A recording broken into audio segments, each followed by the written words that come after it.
नमस्कार साथियों, अगर आप भी एक पेंशनर हैं और पेंशन राशि का लाभ आपको भी प्रतिमाह मिलता आ रहा है, चाहे कैटेगरी कोई सी भी हो, वृद्धा पेंशन, विधवा पेंशन या विकलांग पेंशन, तो इन सभी पेंशन धारकों के लिए आज एक बहुत ही महत्वपूर्ण खबर है जो मैं इस वीडियो में देने वाला हूं। तो चलिए वीडियो को स्टार्ट करते हैं और जानते हैं उस महत्वपूर्ण खबर के बारे में विस्तार से। सबसे पहले यहाँ पर आप लोग देख सकते हो पेंशन में ऐतिहासिक बदलाव की बड़ी खबर। सभी पेंशनधारियों को नमस्कार। 18 जनवरी 2026 से देश भर में पेंशन व्यवस्था में क्रांतिकारी परिवर्तन होना शुरू हो चुके हैं। जैसा कि मैंने स्टार्टिंग में बोला था कि ये नया साल पेंशनर्स के लिए काफ़ी महत्वपूर्ण रहेगा, तो इसका बदलाव दिखना शुरू हो गया है। केंद्र और राज्य सरकारें मिलकर पेंशन बंद करने की प्रक्रिया पर विचार कर रही हैं। यानी किन लोगों की पेंशन बंद होगी वो अभी मैं पूरा आपको आगे बताऊंगा।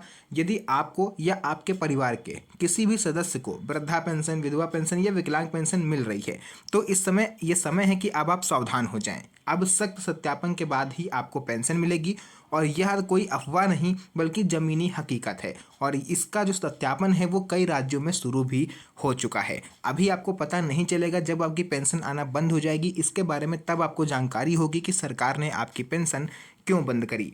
तो पेंशन बंद क्यों हो रही है, सबसे पहले तो ये जान लीजिए और क्या क्या इस जाँच में चेक किया जा रहा है। दोस्तों, पेंशन योजनाओं पर सवालों की बाढ़ सी आ गई है। इतने सालों बाद अचानक से ये सख्ती क्यों? वजह साफ है, फर्जी लाभार्थी पेंशन लूट रहे थे। गलत दस्तावेजों से अपात्र लोग पेंशन ले रहे थे जबकि सच्चे पात्र लोग भूखे मर रहे हैं। सरकार अब ये चाहती है कि हक सही हाथों तक पहुंचे और जो राशि जिस ज़रूरतमंद को उसकी सबसे ज़्यादा ज़रूरत है वो उसी तक पहुंचे। तो इसको लेकर के मैं यहाँ पर आपको बताने वाला हूँ कि आखिर कौन से लोग ऐसे हैं जिनकी पेंशन बंद हो सकती है और सत्यापन में किन चीज़ों का विशेष ध्यान आपको रखना है। देश भर में 20% से ज़्यादा लाभार्थियों का सत्यापन अभी भी अधूरा है। लाखों खाते बंद हो चुके हैं। 31 दिसंबर 2025 इसकी लास्ट डेट थी। जो चूक गए उनकी किस्त रुक गई, लेकिन चिंता मत करिए, नए तरीके से सत्यापन होना शुरू हो चुका है और आप इसे करवा भी सकते हो। 3 प्रकार के लोग जिनकी पेंशन बंद हो रही है, कौन है ये? सबसे पहले तो ये जानिए, सरकार ने ये स्पष्ट किया है कि अपात्रों को पेंशन नहीं देंगे, पात्र लाभार्थी ही इसके लिए पात्र होंगे। अब देश के सभी राज्यों में ये 3 श्रेणियां अपनी पेंशन खो देंगी। सबसे नंबर 1 पर आती हैं दोबारा शादी करने वाली विधवाएं। विधवा पेंशन सिर्फ अविवाहित महिलाओं को पति की मौत के बाद शादी अगर आपने कर ली है तो आपकी पेंशन बंद कर दी जाएगी। हालांकि अभी तक ये था कि विधवा स्त्री अगर पुनर्विवाह कर लेती है तो भी सरकार उसको पेंशन देती थी। रीज़न साफ था कि पुनर्विवाह को बढ़ावा देना। लेकिन अब सरकार का मानना ये है कि जब विधवा स्त्री ने दोबारा शादी कर ली और उसका जो पति है वो जीवित है, तो ऐसे में विधवा पेंशन का लाभ, विधवा पेंशन के नाम पर उसको पेंशन क्यों दी जाए? क्योंकि उनका खर्च तो उनका ऑलरेडी जो पति है वो उठा ही रहा है, तो ऐसे में उस स्त्री को पेंशन की ज़रूरत नहीं है। जांच में हजारों केस ऐसे पकड़े गए। ऐसी महिलाओं से अब रिकवरी की तैयारी हो रही है जिन्होंने फर्जी तरीके से पेंशन ली। विवाह होने के बावजूद कई स्त्रियों ने पति को मृत दिखा करके पेंशन हड़प ली। अब ऐसे लोगों को, ऐसी महिलाओं को सरकार रिकवरी करने की तैयारी कर रही है। इनसे जितनी भी पेंशन इन्होंने ली है वो वसूली करी जा रही है। कानूनी कार्रवाई भी हो सकती है। उदाहरण के तौर पर आप लोग समझ सकते हो, जैसे राजू की बहन ने दोबारा शादी कर ली लेकिन पेंशन नहीं बंद करवाई। अब जांच में पकड़ी गई, पेंशन हमेशा के लिए बंद हो जाएगी। नियम छुपाओ मत, पर जो पेंशन है उसको गिव अप कर दो। अपने आप ही आप फॉर्म भर दीजिए कि हमें पेंशन नहीं चाहिए, अब हम इसके लिए पात्र हो चुके हैं, तो आपकी पेंशन वहाँ से बंद कर दी जाएगी। बट ये तरीका गलत है कि आप किसी ज़रूरतमंद का हक मारकर आप अपना पेट भर रहे हो। फर्जी उम्र वाले वृद्ध, वृद्धावस्था पेंशन सिर्फ 60 प्लस उम्र वालों को, वो भी सिर्फ आधार कार्ड से। अब आधार कार्ड ही जरिया होगा, ये समझ लीजिए।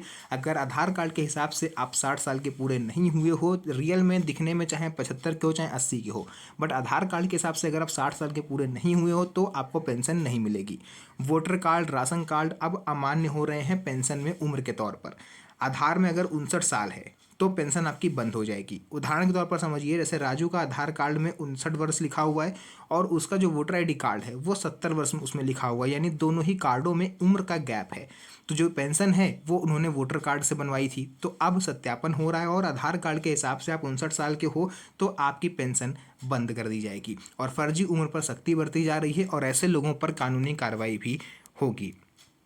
तीसरे लोग आ जाते हैं नौकरी पेशा या मामूली विकलांग। देखिए, दिव्यांग पेंशन के लिए 40% स्थायी विकलांगता का सरकारी मेडिकल प्रमाण पत्र जरूरी है, क्योंकि यही वो वर्ग है जहां पर सबसे ज़्यादा लोग घपला करते हैं। हल्की सी पैर में चोट लग गई, चला नहीं जा रहा है, तो अपने आप को विकलांग दिखा के पेंशन राशि का लाभ लेने लगते हैं। लेकिन सरकार ने अब ये क्लियर कर दिया है कि अगर आप 40% तक विकलांग नहीं हो, किसी सर्टिफाइड डॉक्टर अगर ये सर्टिफिकेट बना के दे रहा है कि आप 40% तक विकलांग हो, तो ही आपको पेंशन मिलेगी, अदरवाइज आपको पेंशन नहीं मिलेगी। जब मान लीजिए हल्की चोट आपको है, अस्थायी बीमारी, आंखों की कमजोरी, नहीं चलेगा। नौकरी करते हुए पेंशन अगर पकड़े गए तो जुर्माना, स्थायी बंदी और कोर्ट तक आपको सरकार घसीट सकती है। अगर आप कहीं नौकरी कर रहे हैं तो आप पेंशन नहीं ले सकते, इस चीज़ को आप दिमाग में बैठा लीजिए। इसके बाद ये तीनों प्रकार जो है वो पेंशन से बाहर हो रहे हैं, और 3,000 रुपये यहाँ पर 2 बार लिखा हुआ है, 3,000 रुपये तक पेंशन मिल सकती है। वो भी जब अगर आपके पिछले कई महीनों की पेंशन अटकी हुई है, तो ये 3,000 रुपये की राशि आपको मिलेगी। अगर आप यूपी राज्य से हो तो आपको पता होगा हर तिमाही सरकार 3,000 रुपये देती है। लेकिन पिछली तिमाही में जिन लोगों को पेंशन नहीं मिल पाई थी, कुछ डॉक्यूमेंट गड़बड़ थे, अगर आप लोगों ने अपडेट करा लिया है तो वो वाले 3,000 और इधर के तिमाही के 3,000 आपको एक साथ गवर्नमेंट दे सकती है। वृद्धा विधवा विकलांग पेंशन, नए नियम और सत्यापन की पूरी डिटेल। देखिए, वृद्धावस्था पेंशन अगर आप लेते हो तो आधार ही एकमात्र दस्तावेज होगा। 60+ उम्र साबित करो, फर्जी उम्र अगर आपकी है तो पेंशन बंद। विधवा पेंशन, अविवाहित अगर आप हैं तो आपको पेंशन मिलेगी, यानी कि अगर आपने पुनर्विवाह नहीं किया है, एक बार अगर विवाह हुआ, पति की मृत्यु हो गई, मृत्यु प्रमाण पत्र के तौर पर आप विधवा पेंशन का लाभ ले रही हैं, उसके बाद अगर आप फिर से दोबारा शादी कर लेती हैं तो आपकी पेंशन रोक दी जाएगी, और अगर आप पेंशन खुद से नहीं रुकवाती हैं तो उसकी रिकवरी भी आपसे करी जाएगी। विकलांग पेंशन, 40% मेडिकल बोर्ड प्रमाण पत्र होगा तो ही आपको पेंशन मिलेगी, और अगर आप नौकरी कर रहे हो तो अब वो भी पेंशन आपको सरकार नहीं देगी। सत्यापन क्यों सख्त हुआ, फर्जीवाड़ा रोकने को अब पात्रों को बढ़ी पेंशन, कई राज्यों में 1,000 से 3,000 रुपये तक मिल सकती है। देखिए, कई राज्य विचार कर रहे हैं पेंशन बढ़ोतरी को लेकर के, कहीं पर 1,000 रुपये बढ़ सकते हैं तो कहीं पर 3,000 रुपये तक का भारी इंक्रीमेंट देखने को मिल सकता है। बाकी आप अभी बने रहिए मेरे साथ, अगर आप नए हैं तो चैनल को सब्सक्राइब कर लीजिए, क्योंकि लेटेस्ट अपडेट इस पर आते रहते हैं पेंशन से रिलेटेड, ताकि आपको सबसे पहले पता चल पाए।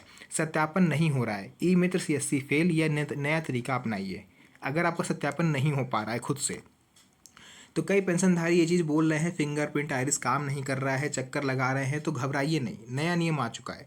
नज़दीकी उपखंड अधिकारी यानी SDO, विकास अधिकारी या VDO के पास आपको चले जाना है, रजिस्टर्ड मोबाइल नंबर लेकर जाना है क्योंकि OTP आएगा उस पर। अधिकारी पेंशन पोर्टल आपने लॉगिन करेंगे और आपका PPO नंबर वो डालेंगे, PPO नंबर लेके जाइएगा। आपके मोबाइल पर एक OTP आएगा, अधिकारी उसे इंटर करेगा। आधार बायोमेट्रिक सत्यापन आपका पूरा करके सत्यापन होते ही आपकी अगर जो बंद है पेंशन तो वो मिलना आपको शुरू हो जाएगी, और जो भी बकाया है आपके पिछले 2 महीने, 4 महीने, 6 महीने का, वो भी आपके अकाउंट में पैसा आ जाएगा। सभी राज्यों के पोर्टल चेक कर लीजिए, लास्ट डेट 31 जनवरी 2026 है। इस डेट तक आपको जीवन प्रमाण पत्र जमा कर देना है, वरना आपकी किस्त जो है आने वाली जितनी भी किस्तें होंगी वो रोक दी जाएंगी। तो जो भी करना है जल्दी करना है, क्योंकि समय अब बहुत ही कम बचा है। पेंशन रुकने की टॉप गलतियां, बैंक और अधिकारी की चेकलिस्ट। देखिए, सत्यापन पूरा है और फिर भी अगर पेंशन आपको नहीं मिल रही है तो हो सकता है आपने ये गलतियां करी हों। आधार बैंक से लिंक नहीं होगा तो उसको तुरंत आप लिंक कर दीजिए, आपकी पेंशन चालू हो जाएगी। अगर DBT ऑप्शन आप में एक्टिव नहीं है तो पैसा आएगा ही नहीं आपके अकाउंट में, तो बैंक में से ऑन करवाइए जाके। नाम जन्मतिथि मिसमैच है तो, या फिर स्पेलिंग डेट ऑफ बर्थ से मैच करिए। अगर हल्का सा भी डॉक्यूमेंट इस बार मिसमैच हुआ तो पेंशन आपकी नहीं आएगी। जीवन प्रमाण पत्र अगर आपने नहीं जमा करा है तो भी पेंशन रुक सकती है, क्योंकि ये नियम है कि हर साल आपको अपडेट करना पड़ेगा अपना जीवन प्रमाण पत्र। KYC अगर अधूरा है तो उसे भी CSC से या पोर्टल या बैंक जाके आप आसानी से करवा सकते हो, उसके बाद ही आपको पेंशन मिलेगी। आधार सही और लिंक होगा, DBT ऑन होगा, नाम डेट ऑफ बर्थ से मैच कर रहा होगा, KYC जीवन प्रमाण पत्र जमा होगा, तो आपकी पेंशन आ जाएगी और वो किसी तरह से नहीं रोकी जाएगी। तो साथियों, ये थी न्यूज़ जो मुझे लगा आप सभी पेंशनर्स के साथ शेयर करना बेहद ज़रूरी है।